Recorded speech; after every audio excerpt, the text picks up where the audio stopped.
Hey, it's Eric G. Around the House is sponsored by Baldwin Hardware. For 75 years, Baldwin Hardware has been known for its first-class quality and craftsmanship in door and cabinetry hardware. As an alumnus of the Baldwin Hardware Design Council, I can say I have seen the details and quality from design to the finished product. If you're looking for a new style and old-world craftsmanship, I can tell you there is only one Baldwin Hardware. Check out what would look great in your home at baldwinhardware.com.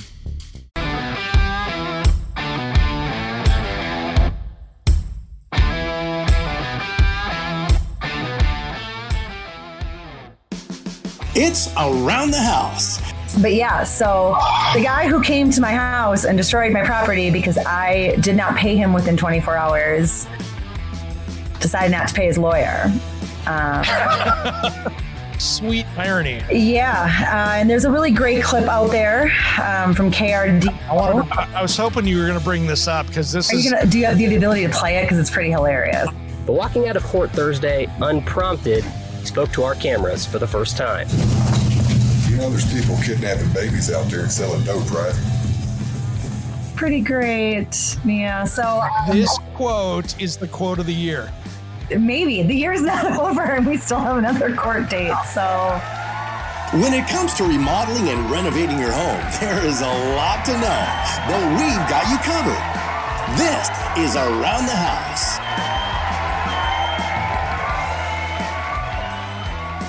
Welcome to the Around the House show. Now, we've got a special episode here today. If you have watched on social media, last year maybe caught it on Inside Edition, it was all over the news. Remember that contractor that broke into their client's house and started swinging the sledgehammer and absolutely destroyed a bathroom because he wasn't getting paid in time?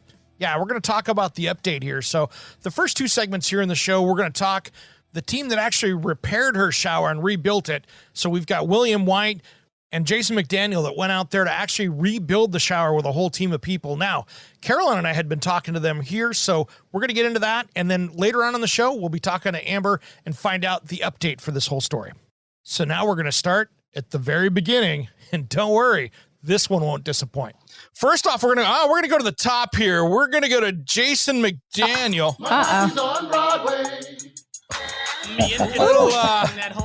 Little stone man, a little lord of the Global Tile Posse. Jason McDaniel, brother, thanks for coming on today. Thanks for having me. And then, of course, we got our good friend, William White from Ardex. Absolutely. So anybody out there that has been watching this crazy story out there, and, you know, I've been in the kitchen and bath design world for 30 years. I've had people rip me off that didn't pay for kitchens, and not for a second did I think of, oh, I'm going to go take it back.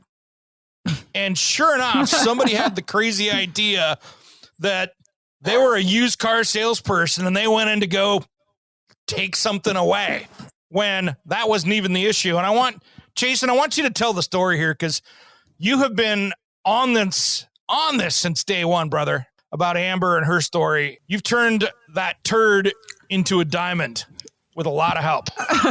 Yeah, no doubt about it. Yeah, I mean, it started, I just was in a little trip, in Chattanooga, and Jeremy Johnson had posted the video in my group, Global Tile Posse. And so, obviously you see the video and the first time I saw it, I just kind of was like, oh, this can't be real or whatever, And so, obviously the comments start coming in, and then you realize that this is not a joke and this actually happened. So, I hadn't really thought about it much after that point. Got on a plane, got home, just was, had a really interesting moment where I was sitting at the island and Kim was kind of standing across from me, and I just was like, man, I've got this overwhelming feeling like I have to reach out to this woman and try to find her, try to track her down. It was interesting because it hit me hard. Like I could feel it in my bones. And so I thought, man, maybe I'll email the radio station. So I did, or the news station. I emailed KRDO, and I copied I think William and Aaron and Mark Walsh and some other people, thinking if I have some other people paying attention to this, maybe they'll see something happen. So, the next day, check my email, and nothing came through. And obviously I started feeling really anxious. My thought was, if I have to watch somebody else do this bathroom, I'm not going to be okay with that. So then I thought, okay, how can I find, Amber? She wasn't on Facebook, and I looked around at a couple other things. And so I found her in the most annoying place of all time, which is LinkedIn. And, I see these LinkedIn things on my email, and LinkedIn's always like, oh, come join. And I'm like, I hate you, LinkedIn. I don't want to be a part of it. So I found her, and I pretty much put the same message out there. I had to pay the $60 to become a pro LinkedIn person and send her the message. And, the message just, it basically said, Death Star tractor beam. It said, I'm Jason McDaniel, and I told her my credentials: 2018 Rockstar Award winner, certified tile installer, evaluator, blah, blah, blah, and I said, I've got a lot of really amazing partners in this industry. I can put this bathroom together at no cost to you, and we can deck it out and do whatever you want. Floor heat, linear drain, whatever. Nice. And, so I didn't really expect to hear from her, but 5 minutes later, she sent me a message back. And, obviously at that point I was like, all right, we're that much closer,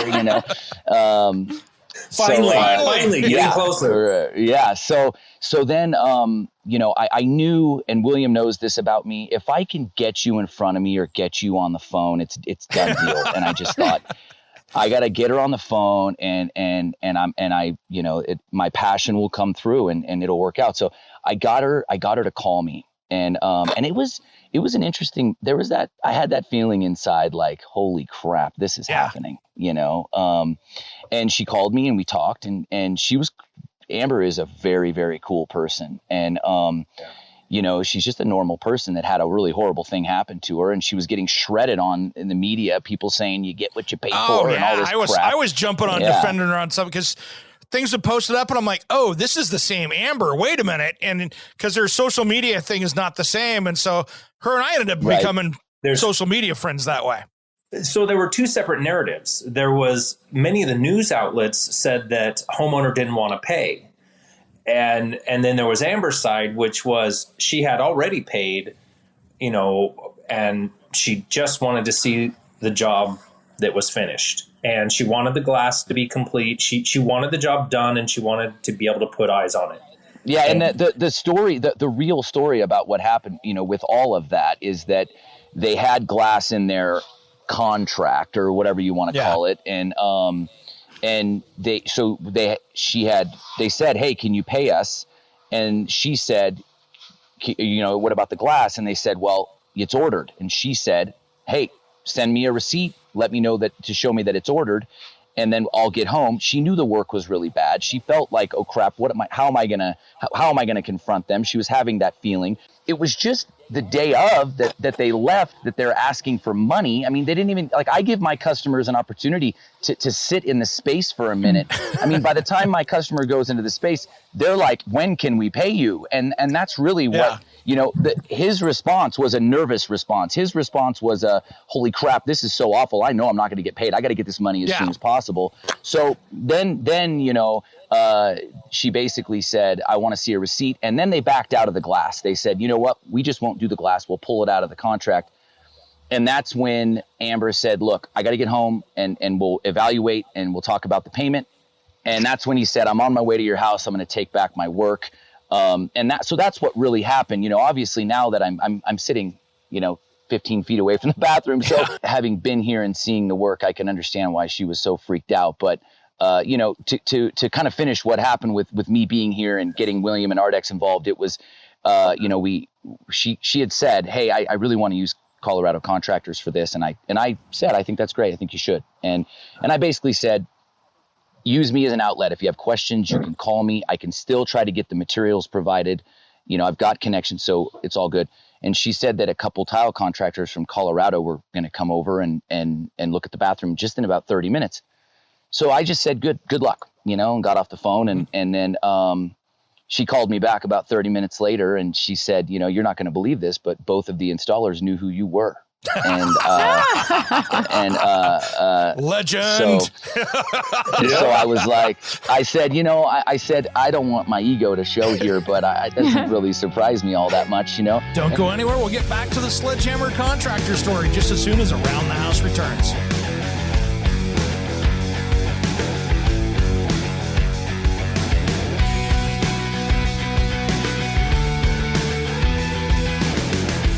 Hey, it's Eric G from Around the House. If you're enjoying the Around the House show, make sure and hit that subscribe button on the podcast player you're listening to right now. To find out more about Around the House show, head to AroundTheHouseOnline.com. And of course, thanks for listening to Around the House. What's up? This is Stick and Satchel from Steel Panther, and you are listening to Around the House with Eric G. Yeah. We love Eric G, and you should too.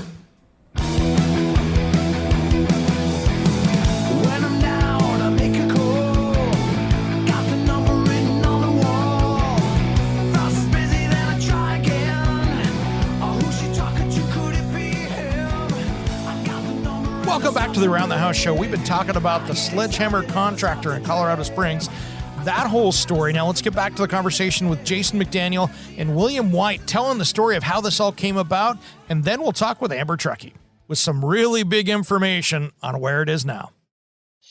And I'm not saying that in a boastful way. I'm just, I put my face on a freaking phone every dang day. So, I'm the idiot. It's like, it's either embarrassing that they know who I am, or it's really cool. I can't decide yet. Right.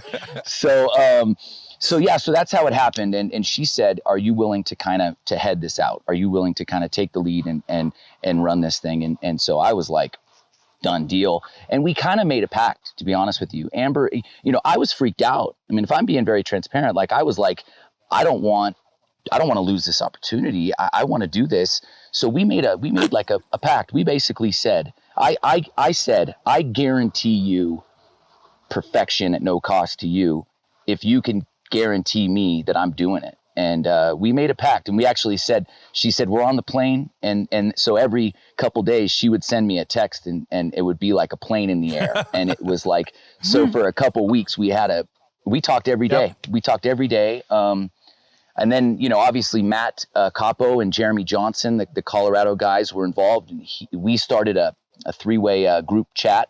And then we started figuring out what we needed to do to get this thing done. And those are the things that people are never really going to know about this project is all of the work it took from Portland to make this thing happen. I mean, it was an everyday thing for a couple weeks. I had to line up a general contractor that could get a permit for the window framing. We had to get a plumber. He had to attach to that permit. And I had a time frame that, here I am on a time frame. So by the time I got here, we had the dedicated circuit for the floor heat run. Where we get the fan going. We got the window was bought because we had to replace and put in a new window. So we hit the ground. William and I. William had to sit at the airport and wait for me on Monday night. Yeah. Yep. And then we got here. We hit the ground hard on Tuesday, and and it's. I'm sure you'll have things you'll want to know about what we've been doing, but that's really how I got here. And I started making phone calls, brother. Like I got IQ to send Matt and Jeremy IQ saws. Ruby sent them both Speak Magnet cutters. The NTCA is giving them memberships. GoBoard's giving them CTI tests. They're going to pay for the CTI test. I really had worked hard. I'm the one that is the social media guy. These guys, they don't do a lot of it. So I wanted to do everything I could to get them as much love as possible. And, by the time I got here, Amber, I had arranged for her to meet with the tile shop. All the tile was ordered. I gave them the numbers based on seeing the bathroom in my head. And I can tell you right now, we're pretty much done. So I know we've got enough material. That's kind of nice. There's the key right there. And a little scary at the same time when you're ordering tile from Portland, Oregon. Oh yeah, totally. Yeah. So like now that it's I don't even know what day it is. It's Saturday for you, brother. Yeah, thanks. Yeah. Now that it's Saturday and super bummed William's not here, to be honest with you. But you'll see him in a couple days. I know. Yeah. But Amber had picked out the material. We kind of came up with the design. I talked to my buddy Bill Parker. He got the quick drain and the rapid recess kit. This thing really came together. A lot of work, but it came together. We've been hard at it, and we're just about done. So, Jason, can you talk about as you started to do the demolition and you started to take things apart? What did you find about how that shower was put together? It looked like a drunken 8-year-old did it for his first time to me. Well, I mean, I'm not even talking about the tile setting. I'm talking about the structure behind the tile. Yeah, I mean, you're giving him a lot of credit for being 8. I think he was more like 3 or 4. Amen, brother. Amen.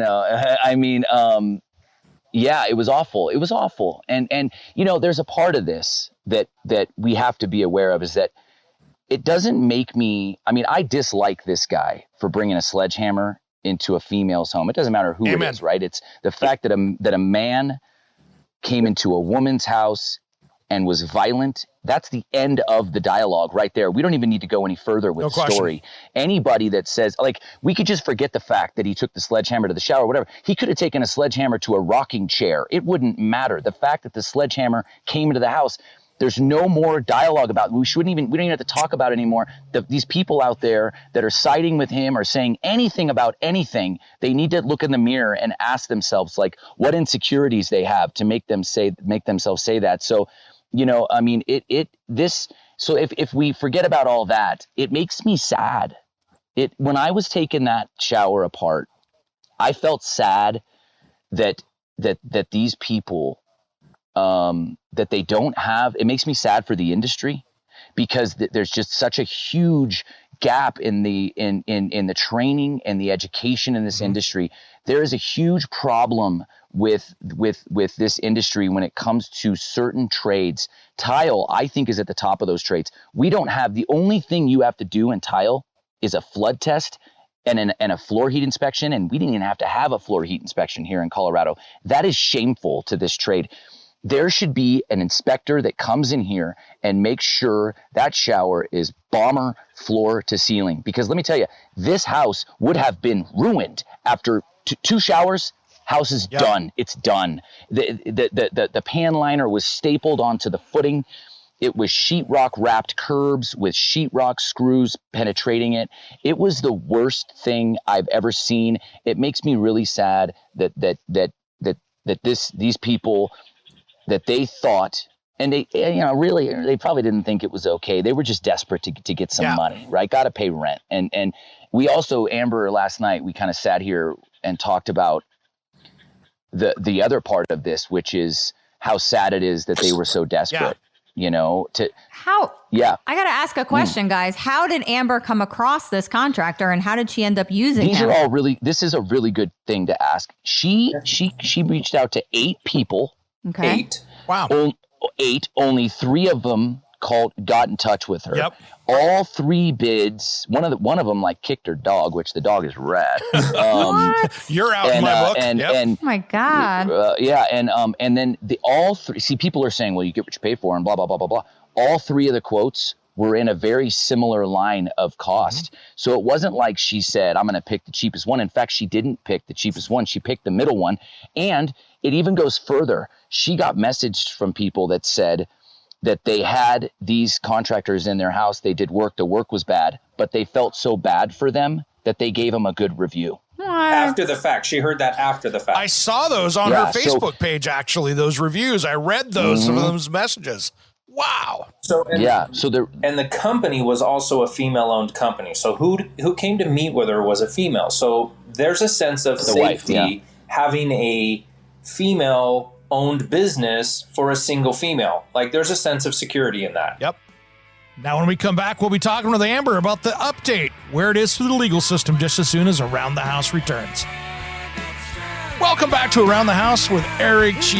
We've we've got a special guest in the studio here. And if you went back and listened to our previous episode, 1229 of the podcast, we told the story here of Amber and the Colorado contractor who wanted to change, I'll put this in my words, wanted to change the terms of the agreement and get paid early, and then went in there with a sledgehammer, entered the house, and tried to, quote, repossess the bathroom. And this seemed like a really good idea. And we had a bunch of friends come in that are friends of Amber's, friends of mine, came in and made that wrong a right. And now Amber's been going through the legal system with this chap. Welcome back to Around the House, Amber. Thanks. Glad to be here. Yeah, you have the story that just keeps on giving. Sure does. And you're like, I just want to go and enjoy my bathroom and be tired of talking about it, right? Yeah, it's amazing because it's been a year and it still gets brought up a lot. My friends, I think, enjoy telling it to people when we meet people. And, the legal stuff is still going on. So that keeps coming up. Occasionally people will, kind of look at me and tell me that I look familiar. And then a little later, they'll be like, are you the girl? So I'm just surprised that after a year, it's still coming up quite a bit. Well, considering how shocking that video was to people and how over the top that situation was, I mean, I've got 30 years of the construction and design industry. If I hadn't seen the video, I'd go, really? That happened? Wow. Yeah. That's how crazy that is. Yeah.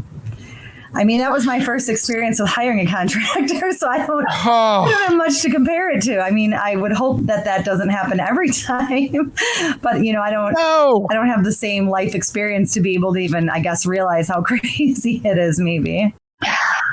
Your experience should have been more like what Jason and all those other guys were. That's more of your typical contractor experience, the guys that came in and cleaned up that mess. Because, I mean, they could, just as a home improvement expert, they didn't do anything right in that whole space. I mean, no. You would think that even trying 100 things, you'd get lucky and maybe get a couple. They didn't. Yeah, I mean, I remember looking at it and I've said this before, my stomach just sank.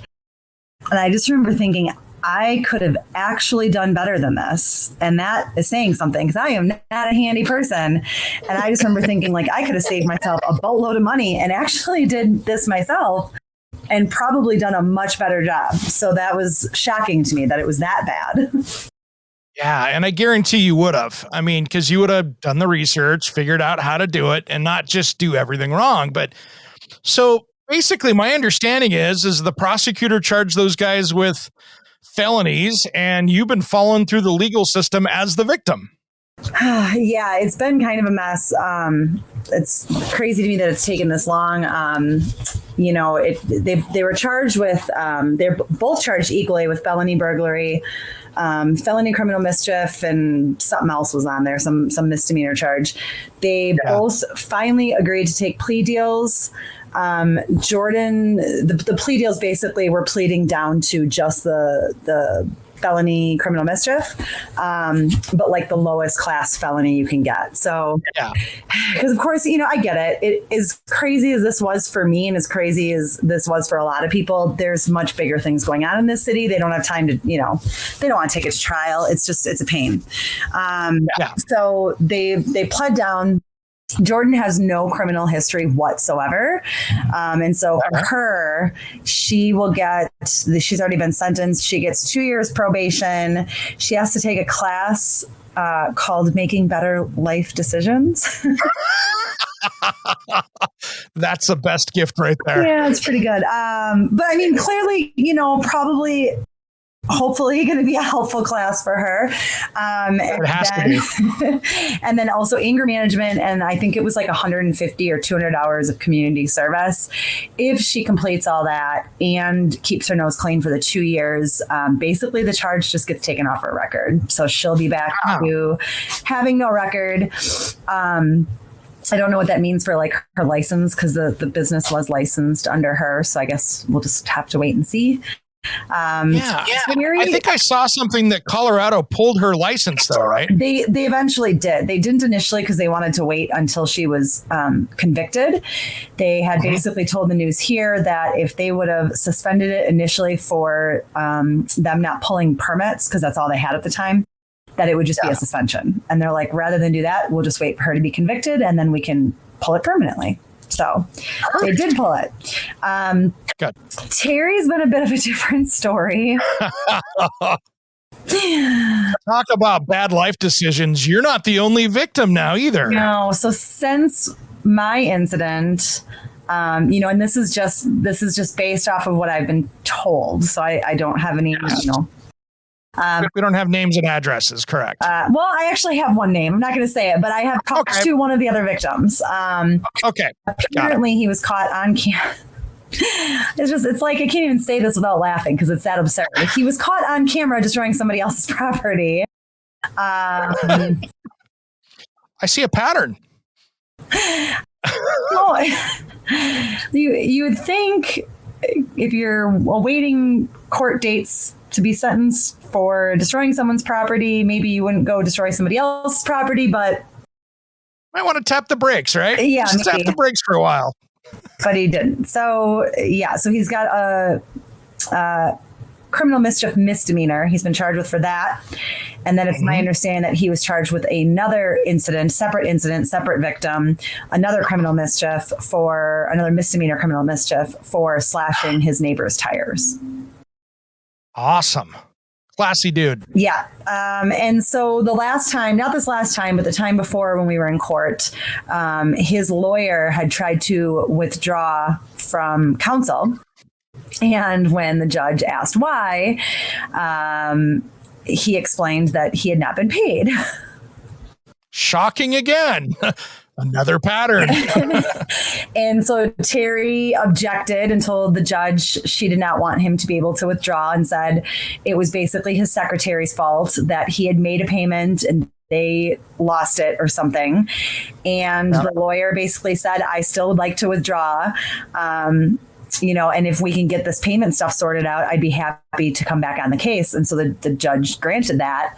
And so we showed up this past week for sentencing and sat there for an hour only to finally realize that Terry's lawyer didn't show up, to his apparent shock, because he still didn't pay him. So the judge had to reschedule his sentencing and get him a public defender because he qualified for one and he applied for one. But he seemed kind of surprised that his lawyer wasn't there, that no lawyer was there. I guess he thought you fill out the application for the public defender and like someone just magically appears a few days later. I don't know.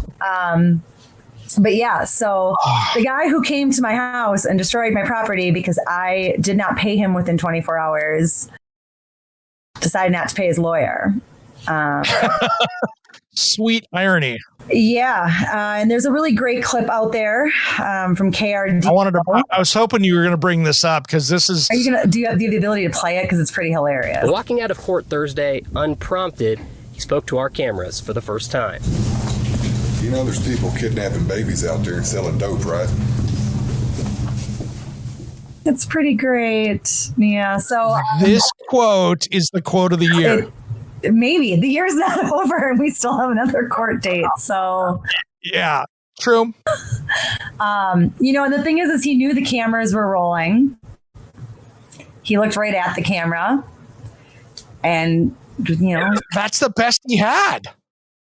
I can't. And, I post on Facebook privately just to my friends and family to kind of update them on what's going on. And people just every time are like, you're lying. Like it, like you said, it's just the story that keeps on giving. It never ends. They just keep giving us more. Yeah.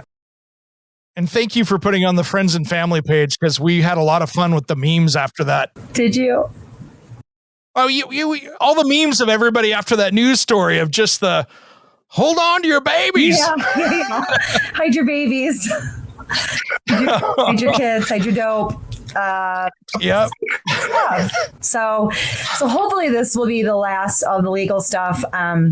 They did actually take me to court in January. They sued me. and they won $150 of the $1,300 they were asking for. And the judge wrote a letter saying it was for a friend of theirs who came over and replaced a hammer arrestor, which actually had nothing to do with anything they were doing, and dismissed the rest of their claim. I've just decided I'm not going to bother suing them. I don't think they have $4,000. I don't really want to have to pay to garnish their wages. I don't really want to check for $25 every month. I will give you my personal advice on that.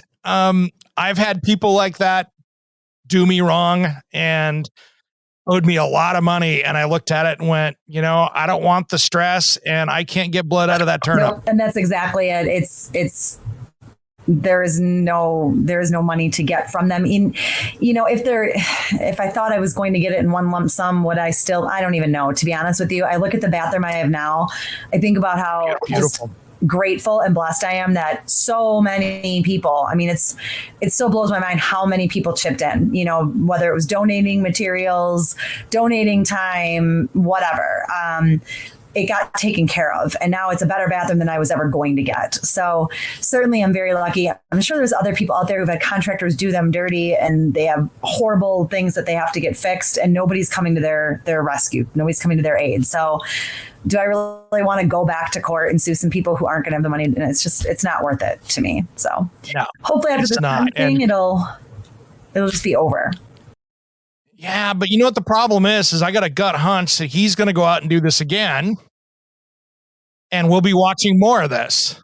Yeah, I guess we'll see what happens. So the difference between him and Jordan is he does have a criminal record. He actually has 2 prior felony burglaries. So they were in Texas, though. And so the way it was explained to me by a few people in Colorado is that Texas's legal system is just kind of wonky. And it's a lot of work to convert criminal convictions from Texas to what we would equate it to here. And so the DA had basically said to me, I've told them that if they decide to take this to trial, we will convert those charges. And he will be getting charged with his 3rd. But if he takes the plea deal, we'll consider it his 1st as far as the sentencing guidelines go. But she strongly felt like he should serve some jail time, and he would not accept any jail time. And it was a very, very minimal amount.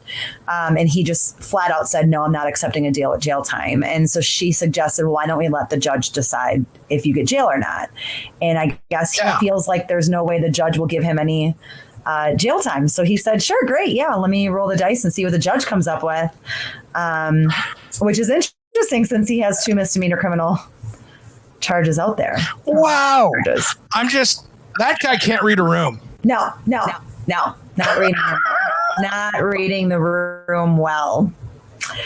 Not at all. So the judge is very aware of the situation. She actually asked in one of the hearings, she said, is this the thing I saw all over the news last year? So she's very aware, and, hopefully I'm hoping he gets some jail time. I feel like being charged with felonies wasn't enough to keep him from doing it to 2 more people.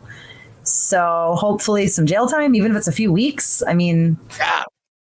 Anything will help. Yeah. You can't just go to people's property and destroy their property to bully them and intimidate them. That's not an okay thing to do. But that's where I don't have a lot of hope for this guy, because he's got 2 felonies. He's done it 2 times after you. I think he's going to go until he's off in prison. I just worry that it'll escalate. I worry that right now the thing that stopped him from it going further is the fact that, his record isn't ruined yet. I guess. I'm worried that once he has this on his record, because his will not be expunged, so he will have this on his record permanently.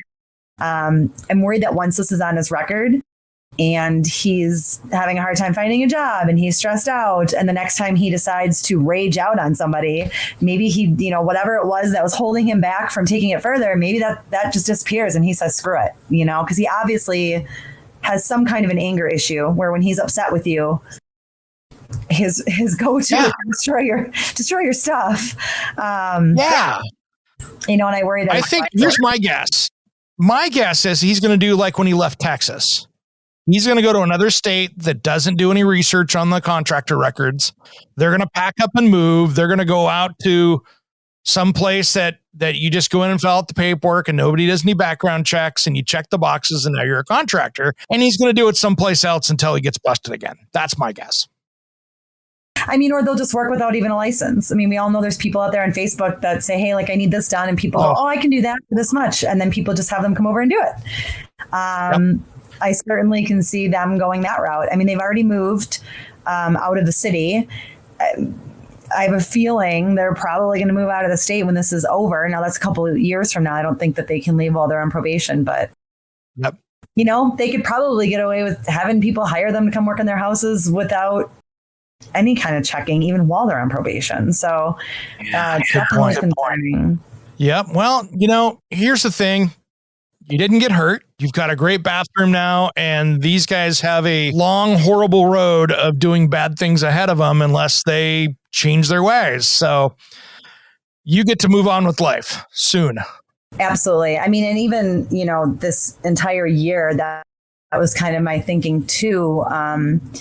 You know, a lot of people were actually kind of upset when I said I wasn't going to take them to court and sue them, because everybody wanted to see that, right? Everybody wanted to see me take them to court and win and get my money back. But, you know, I've got a career. I have a house. I have a dog. I have friends. I have stuff I'm doing. I like to travel. I like to hike. I have all these great things going on in my life. And I had to think about the fact that, like, they don't. I mean, they really don't. Their life at this point now has been, at least for the time being, diminished to dealing with this situation.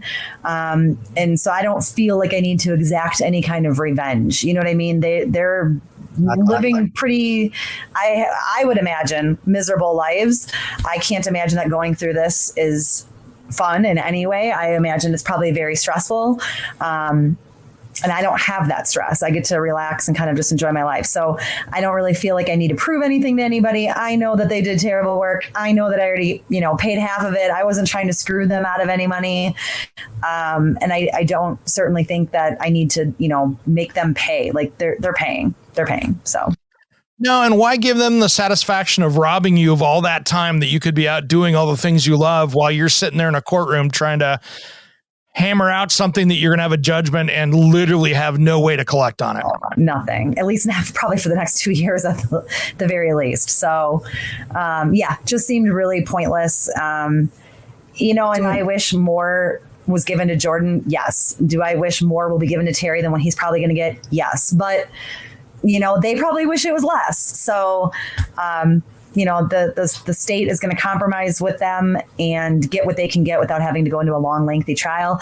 And initially I was like, you know, at the beginning of this year, I was like, that's fine, whatever, go to trial. I'll go to trial. It's fine. You know, kind of ready to fight, you know, and now I'm just kind of like, thank you for not taking this to trial, because I just want it to be over. I do. I just want to enjoy my bathroom and have it be over. So I want to be there when you and William start working on your bathroom. That'll be the fun part, right?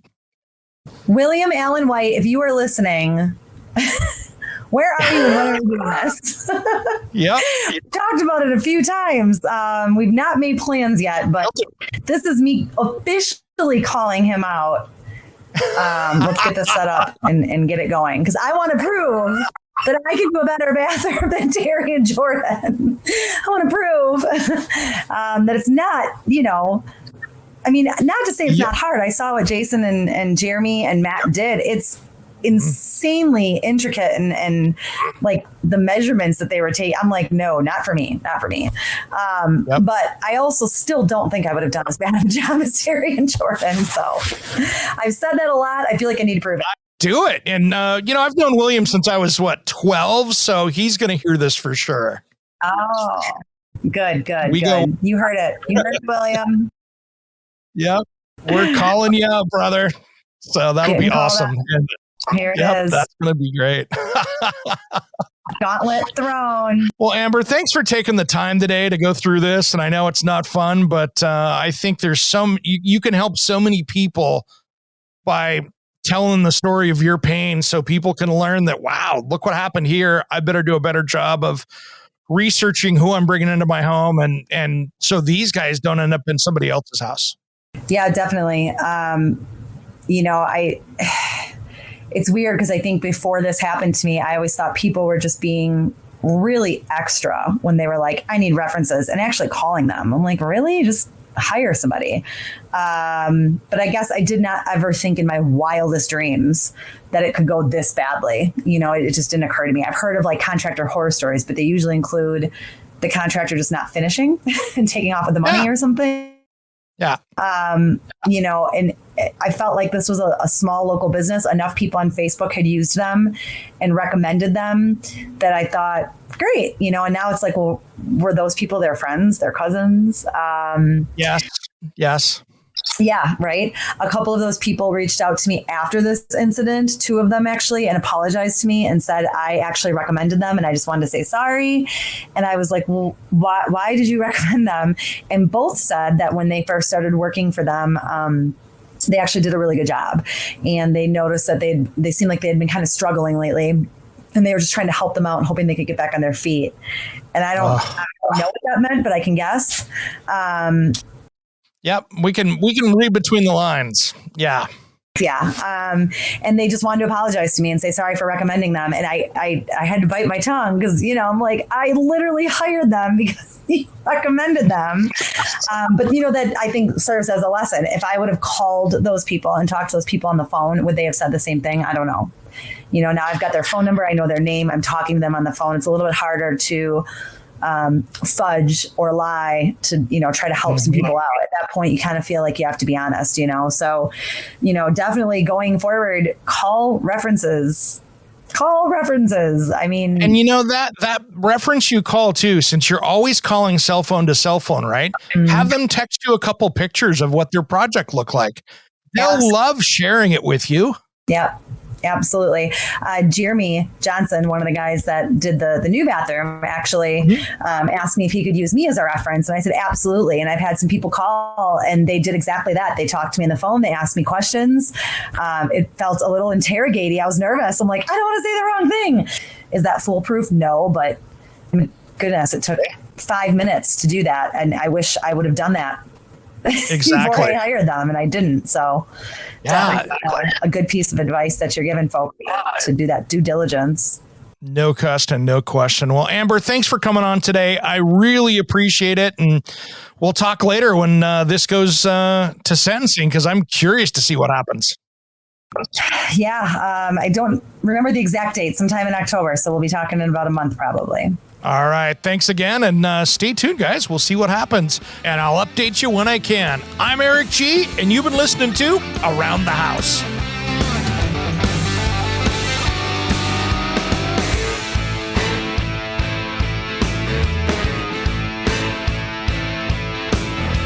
Somewhere unseen and undiscovered, anywhere beyond the mean.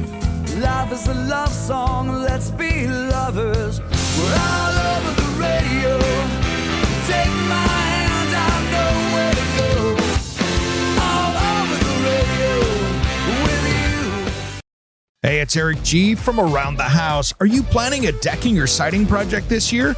If you are, you've got to check out my friends at Millboard. Millboard is a completely different kind of composite decking and cladding that enhances outdoor spaces with enduring distinction. Hand-molded from the finest oak, it realistically mimics the natural grain and color of premium hardwood. If you're looking for something that doesn't look like plastic and instead real wood, check out millboard.com. Make sure and check out that interview we did just a few weeks back. That's millboard.com.